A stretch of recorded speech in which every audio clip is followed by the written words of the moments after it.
While some certain businesses were able to open today, many others continue to be greatly limited, hampered, or even closed. And the announcement from the governor was not enough.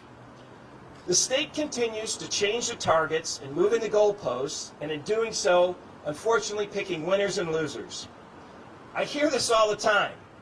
Why them? Why that business? Why not me? I can operate safely. I can follow the rules. Why am I, my business, my life work, my life savings, my children, my family, why are we being punished for being willing to do what is right? All these businesses are here today that are willing to open safely. They all know the safety parameters. They're willing to go above and beyond and meet the safety requirements. Yet, because they are categorized by the state as either essential or non-essential, or in a category of one size fits all, they all continue to struggle. Today, you're not going to be hearing from many politicians other than myself or the governor, but you're going to be hearing their stories about from people that are truly affected by these closures. On Friday, we heard about the color codes and the different phrases in the different phases that really don't mean a lot to anybody out there who's not working today. We've heard for so long that what's essential and what's non-essential. And for many of the people here today, they're labeled non-essential. But they are essential. Putting food on the family's table is essential. Paying a mortgage is essential. Paying rent is essential. Trying to make a living is also essential. I'm sure you'll hear today about the limitations on gyms of a 10% capacity and indoor dining to 25%. That's absurd. These rules are arbitrary and inconsistent, and businesses can't survive at these capacities. So instead of relying on the government, let's rely on the biggest, the strongest, and the smartest engine we have out there to safely get us through this pandemic, and that's American businesses, the American spirit, and entrepreneurial ingenuity.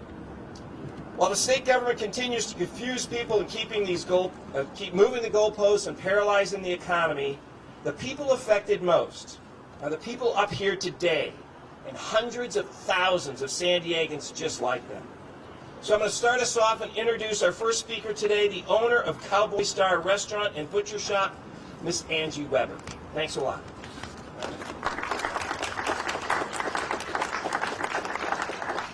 Thank you, Supervisor Desmond, and thank you all for being here to support us. For those who don't know us, we are Cowboy Star Restaurant and Butcher Shop. We opened a fine dining steakhouse in one of the worst financial crises of our time in May 2008. As you can imagine, it was not easy, but our neighborhood rallied around us, and with a lot of hard work, we made it.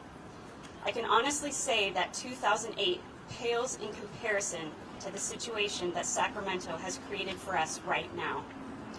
When we were told to close our doors on March 17th, the entire Cowboy Star family was devastated. There was a lot of anxiety and tears, but we understood what was needed of us, and we wanted to do our part. We spent the next couple of months focusing on our team and their families. We were grateful that Congress passed the CARES Act, and we thought, okay, maybe we can get through this. 3 months later, the state of California finally allowed us to reopen. For us at Cowboy Star, we did what we always do. We went above and beyond. We redesigned the restaurant with new glass partitions to ensure social distancing. We hired a local company called High Tech Air, who installed UV germicidal lighting that constantly cleans the air in our building. We went to touchless menus, touchless checks. We required everyone to wear masks, and we conducted daily health evaluations. After making sure we had every possible safety measure in place, we were ready.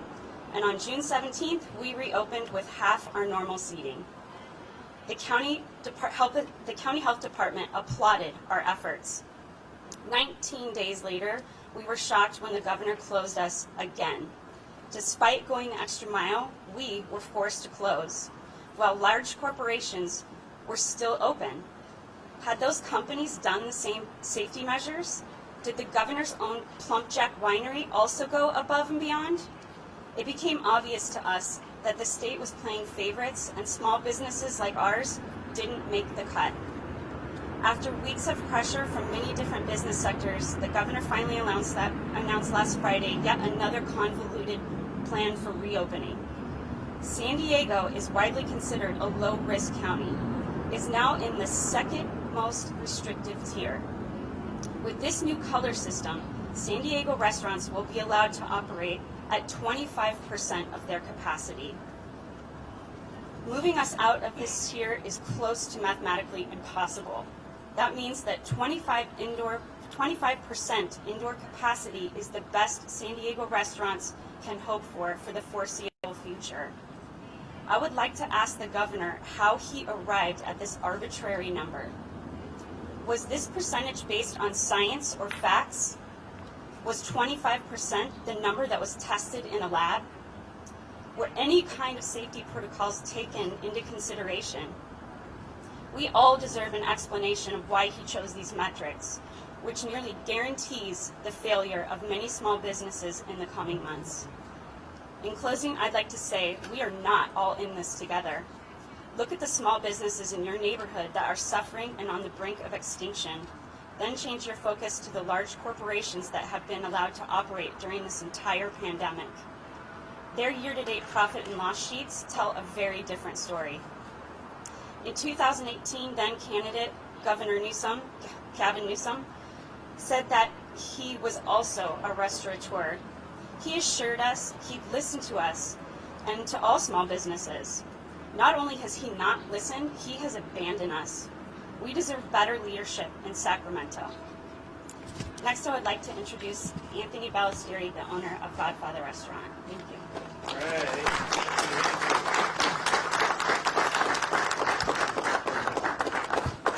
Good morning. My name is Anthony Ballestieri, and I appreciate being invited here today. I'm the owner-operator of the Godfather Restaurant. We're a multi-generational family-run establishment and has served the greater San Diego community since 1974. As a native San Diegan who has poured his heart and soul into his business, I love this community. However, I am struggling with the state's current plan for reopening, given the undue burdens of these restrictive policies. It has placed an undue burden on business owners and their employees, as my fellow business owners here today. As you all know, back in March, there was a great deal of uncertainty surrounding the virus and the effects it could have on our state and our nation. Of course, we heeded the governor's words of caution and immediately implemented all new protocols to ensure safety for our employees and our guests. We shut down in-dining service and quickly pivoted to curbside pickup and delivery. When we were initially allowed to reopen at just 50%, we implemented and enforced every requirement in the safe reopening guideline. We installed acrylic partitions, redesigned service and setup, enforced mask and health check requirements, closed bar seating completely, and much more, all in the name of keeping the community safe. Then, a few short weeks later, we were restricted to outdoor dining. Once again, of course, we complied. We completely transformed our outdoor space, meeting all physical distancing requirements, and quite frankly, I don't even know why, because I don't think it's much safer outside than it is inside. Each of these drastic changes has caused great financial and emotional strain on all of us. The reduction in staff and hours to that staff have created great hardship for all of our employees and their families, and quite frankly, again, it has had a domino effect because our purveyors are now operating at roughly 50%. While we're committed to continue to serve the community that has shown us so much love and support for 45 years, especially in these challenging times, the state's plan for reopening is making it impossible for law-abiding business owners to keep up. Very few businesses can afford to survive at 25% maximum capacity. Actually, I don't know any, quite honestly. Simply put, we and many other restaurants will not be able to survive in this ever-changing environment. Moreover, our county status can change in no time with this new risk metric system that they just put in place recently from our governor. Public health is a priority for all of us, especially those of us who are in the food and beverage industry. It's our job to serve you safely always, not just now, always. Of course, there are extra precautions needed, and we understand, and we will do what's necessary. Restaurants have complied with all guidelines previously set forth, and we are committed to high standards of service and safety. We are capable of making it work. Please allow us to do so. I respectfully ask our state leaders to consider the hidden cost to our community of a reopening plan that does not allow business to operate at a sustainable capacity, especially since there's really no timeline as to when all this is going to end. Again, thank you for allowing me to speak today. Thank you to County Supervisor Desmond for having me, and best of luck. Stay healthy, everyone.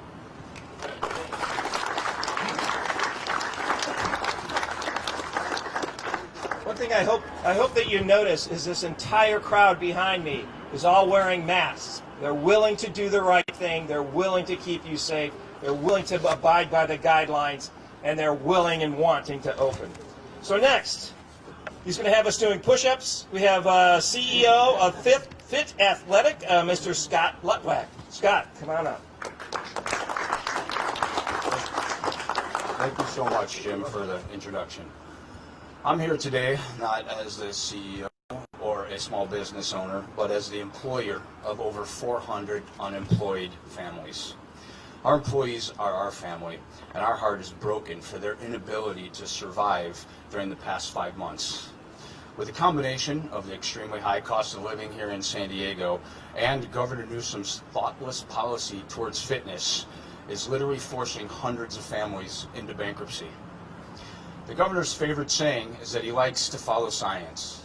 In the handling of this pandemic, it's clear that he's following his own beliefs and not the data, because there is no data to support his policy. At least 4 countries, China, Germany, Austria, and Norway, have all conducted studies whether or not indoor exercise contributes to the spread of COVID. And every single study has shown that the reopening of fitness centers has had 0 impact on the spread of infection rates. The CDC has published opening guidelines on how fitness centers can open safely throughout the nation. All over the country, these guidelines have been adopted, with the exception of the state of California. The governor now says that we can open at a 10% capacity. This shows that he has no clue how much it costs and what it takes to operate a business. This is the same or worse than being closed completely. How am I supposed to bring staff back at a 10% occupancy when I can't even afford, and you can't even turn on the electricity with 10% of occupancy? This is not fair. This is not right to all of the people in the fitness industry. The most obvious way to keep healthy during this pandemic is to stay healthy. All studies, all proof has indicated as such. So as long as we follow all the industry guidelines and all the CDC guidelines, there is no reason for fitness centers throughout California to be able to open to their full capacity.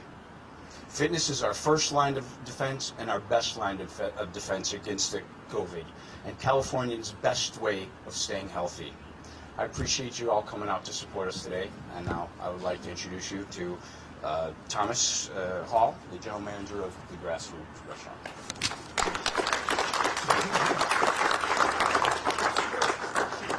The grass cut, that's right. So, today I'm here to speak on behalf of all of my staff.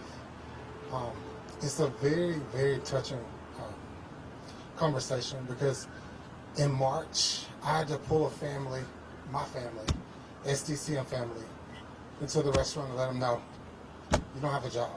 You know, as a leader in my community as well as in my restaurant group, one of the hardest decisions I've ever had to make. A lot of my staff are in college. A lot of my staff have families they're trying to support. A lot of my staff are in this because in the restaurant industry because this is what they want to do, and they can't do it. We have a lot of the young girls and guys in my industry lost. Not a place to go, nothing to do. When it comes to their mental health, it concerns me because they're at home all day, not doing things that they love, which is serving people. We took it upon ourselves to make sure that our restaurant stay compliant with all of those. I wear masks 24/7, even when I'm not supposed to wear a mask. It's hanging on my face. When my staff was told they had to leave, and I didn't know when they were going to hire them back, it completely broke my heart. To have to stand here and fight for an industry that I love and that I care so much about is tough, you know? Ask yourselves, how many of you miss going to your favorite restaurants? Eating out, just having a good old time, you know? After work, letting the load off, come see your favorite servers. Can't do any of that. I put my life at risk every single day, but I can't open my restaurant. My life, I do to go. 25%, 10%, sometimes 5%. You know, we're spending so much money to stay compliant. We're spending so much money to keep ourselves afloat. What's the outcome? I don't have an outcome for my staff. For weeks, I was messaging everybody every day. Tomorrow will be different. Next week it'll be different. In a month, it'll be different. 2 months, it'll be different.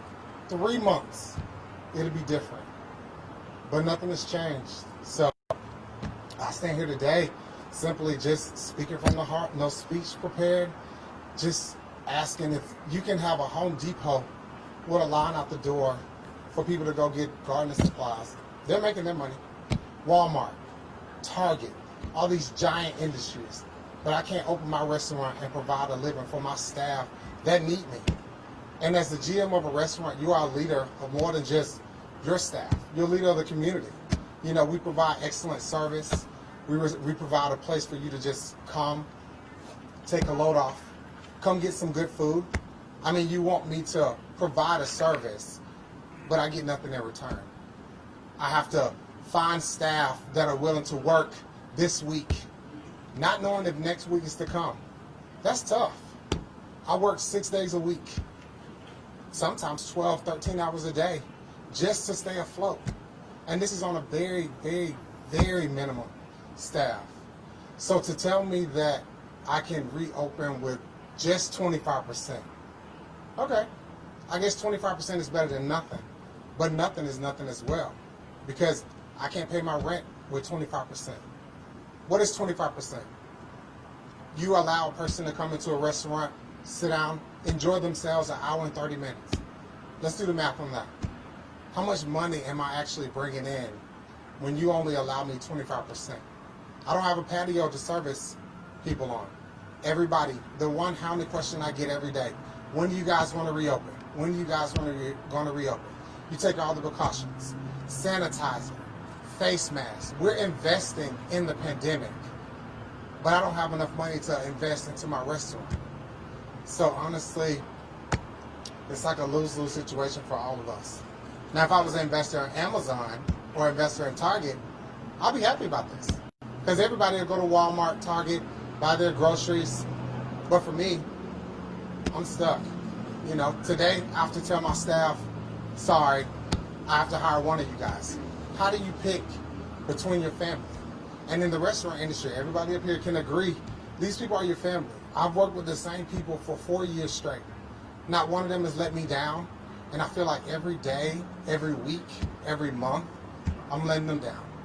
So, honestly, if we can find it in our hearts, Governor Newsom, if you can find it in the signs that you provide, just let us open. 50%, 75%. I think the restaurant industry, we're doing the most to try to provide a safe place for you to come in and eat. I'm washing every table. The investment that goes into this. Think about it. You're wearing a mask at a table. Kids are confused. They want to come in, and we just have to retrain our staff on just how to service people that you love. We don't see our regulars anymore. This is why we come to work. This is why we do what we do, just to have a family. And now I can't support my family, which is my staff, my friends. They can't support their family, and everybody behind me is suffering because of this. So if you can, just let us open up. Just give us that opportunity to show you that maybe the numbers say we're the reason, but that's strange, because every time I go to a beach, they're full, parking lots are full, 4th of July, full, but my restaurant was empty. You know, visitors are coming out of state, enjoying themselves, going and getting everything they need from these big corporations, but I can't provide for my family. So, in conclusion, we're just asking for a little bit of help. We're just asking that you can stand by us as we've stood by you. Everybody's complied. Every rule, every email, COVID-19 headline, new update, new this, new that. If we can do this for you, I'm sure you can do this for us. So, thank you all for listening. And it gives me great pleasure to introduce one of my best friends and colleagues, the event coordinator of Kettner Exchange, Dominique Locke. All right.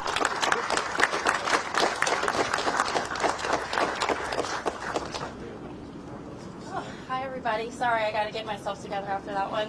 It's very emotional.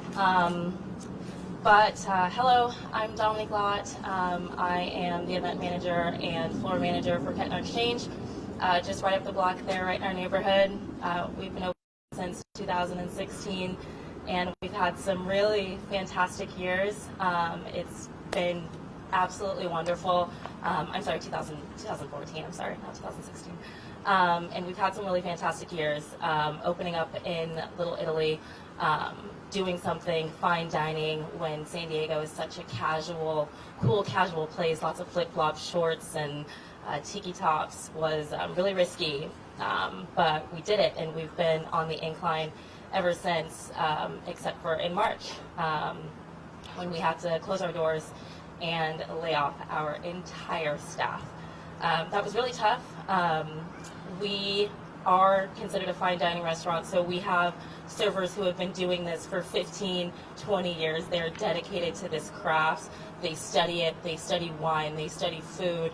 Our executive chef has put his entire life into creating these menus and being just very intricate in his design of how he approaches food. And he's not able to do that right now. So not only did we have to lay off our staff, we stunted the creativity of our chefs. We took a building that has won awards and no one can see it, no one can appreciate it. I don't know if you've ever been into Kettner Exchange, but people say it's kind of like a museum. It's really cool in there. But people haven't been able to experience that. And our staff had to stay home, which at first they were like, okay, maybe this won't be too bad. And then we brought a couple of people back when they said that we can reopen. And then we realized that we can't have the staff that we used to have. We have one bartender upstairs and we have one bartender downstairs, when typically we would have 3 bartenders upstairs, 2 bartenders downstairs, 1 bar back upstairs, 1 bar back downstairs. So what's everyone else doing?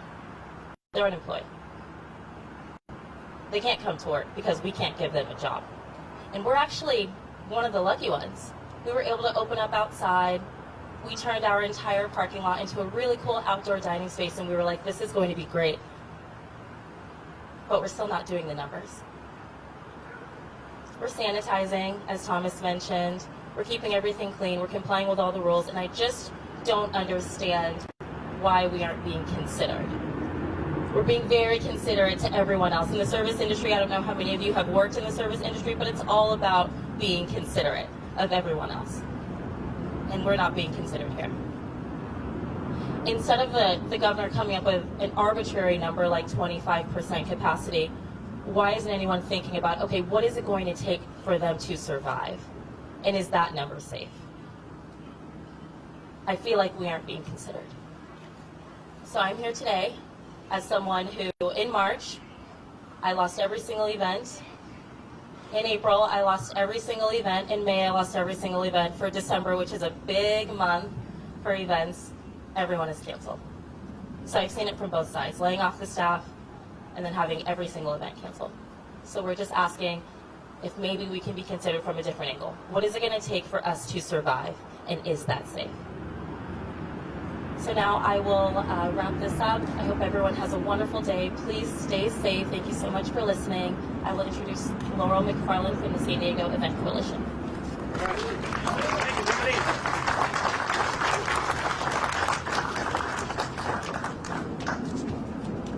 Thank you. Thank you, Supervisor Jim Desmond, for putting this press conference together and for hearing us. It's nice to finally be heard. My name is Laurel McFarland, and I own a small event business called McFarland Promotions, who once produced over 65 events a year. I am also a member of the San Diego Event Coalition. The event community followed the state guidelines, and we shut down all our businesses and events on March 13th. We let go of staff. We took out second mortgages on our houses. We borrowed from friends and family if we could, took money from our kids' college funds, and reduced. We scrambled to make financially for the last 6 months, only to find out last Friday that we have been completely disregarded and undermined. We created the San Diego Event Coalition in early June, a 30-page document that the San Diego County Health Department has approved, outlining protocols for safe and sanitary procedures so that we can produce outdoor community events in a manner that offers the same minimal risk as going to a restaurant, a swap meet, a farmer's market, a day at the beach, or an outing at the zoo. But yet our industry was completely omitted from the San Diego guidelines released this past Friday. The event industry wasn't even listed. Whether this is an oversight or an intentional omission, you cannot tell 12 million event workers nationwide who have lost their jobs or have no business that they do not factor into your plan until COVID-19 is gone away. You cannot neglect the small businesses and individual people who have not been able to work for nearly 6 months.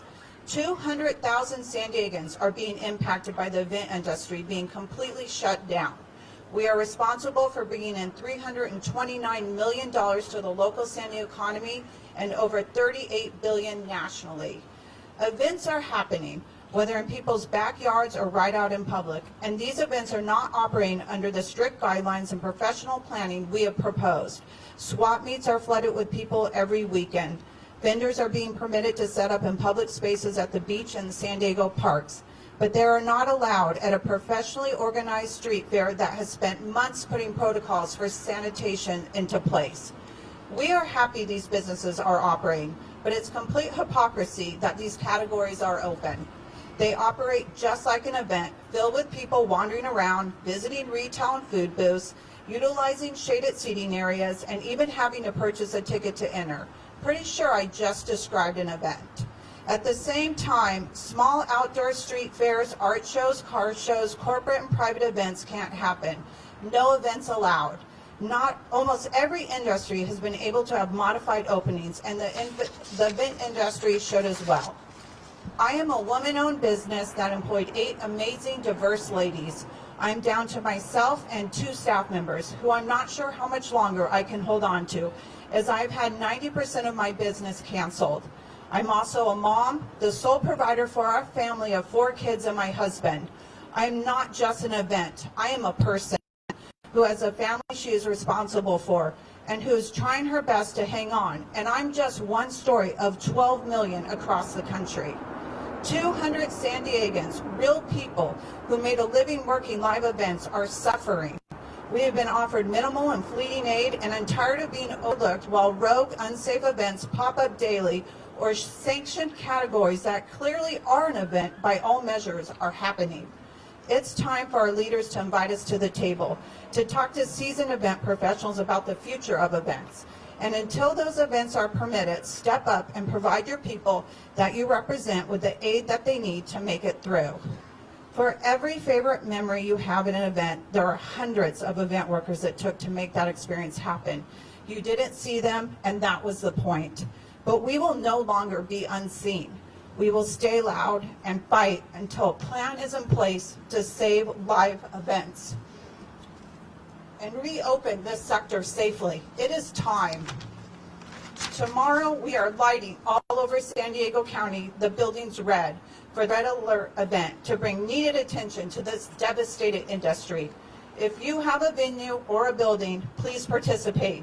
If you have a voice, please use it to post photos on social media and tag your representatives. It's our time to be seen.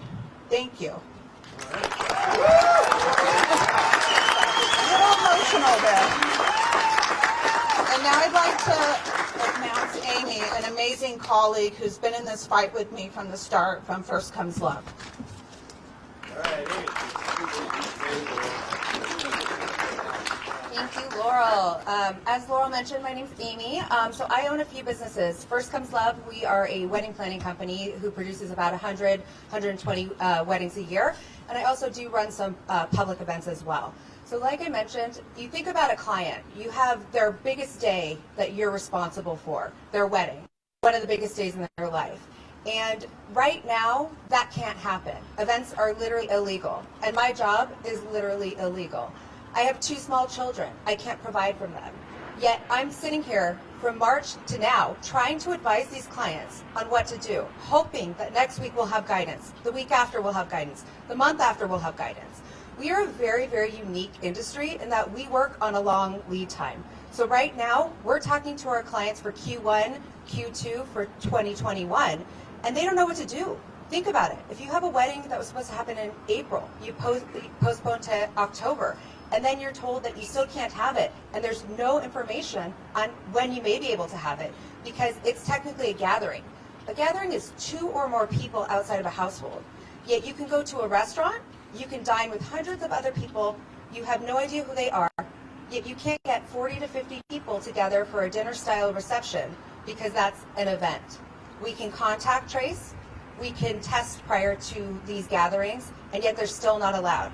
In fact, events are not even a drop-down or an industry on the state's guidelines. How is that? I mean, you look, it says convention centers and festivals. No venues, no reception halls, nothing. So how are we as an industry supposed to instill the faith in our clients that we can do something for them in the future and that we can help them moving forward? Quite frankly, our industry is dying. And as Laurel mentioned, there's hundreds of thousands of people who are affected. It's not just the event planners. It's not just the DJs, the florists. It's the valet parkers. It's the servers. It's the kitchen staff. It goes, from the top down. It's hundreds of thousands of people in our local community who are affected and unemployed by this. It's mind-boggling that these restaurants and other businesses can be open, yet we cannot. The rules are very hypocritical between the different industries. And as an industry, what we want to do is we want to reopen. Do I think we're going to have a dance party for 200 people tomorrow? Absolutely not. However, myself and a group of our colleagues, we created the California Association for Private Events, and we drafted guidelines. This is, 15 pages of very well thought out guidelines that we ran through the county reopening team. We ran through Dr. Wooten, and they sent up to California and Sacramento. And unfortunately, it fell on deaf ears. And what we want to do is make sure that moving forward, there aren't these bootleg events. We've all heard about them, the parties in PB, Baker's Hill, wherever, where people are they're sick of it. And unfortunately, they're creating these unsanctioned events, which are unsafe. However, we as an industry can put these protocols in place, can help people to create these safe events, which will ultimately help to slow the spread of COVID. Our industry works on a long lead time. The future revenue is disappearing every single day that we don't have guidelines and we don't have information. So as a billion-dollar industry in California, we're unable to provide for our families, which is absolutely ludicrous given that we're essentially taking the guidelines that are already pre-approved and asking to operate under there. We need to be able to reopen, even if it's under a limited capacity, so that way we can see hope for the future for the events industry. Supervisor Desmond, I'd like to thank you for your efforts to get us reopened, and my plea is really this: just let us reopen under short guidelines, under restaurant guidelines, however we can. Just get us started, so that way we can start providing for our families and provide hope for this multi-billion-dollar industry.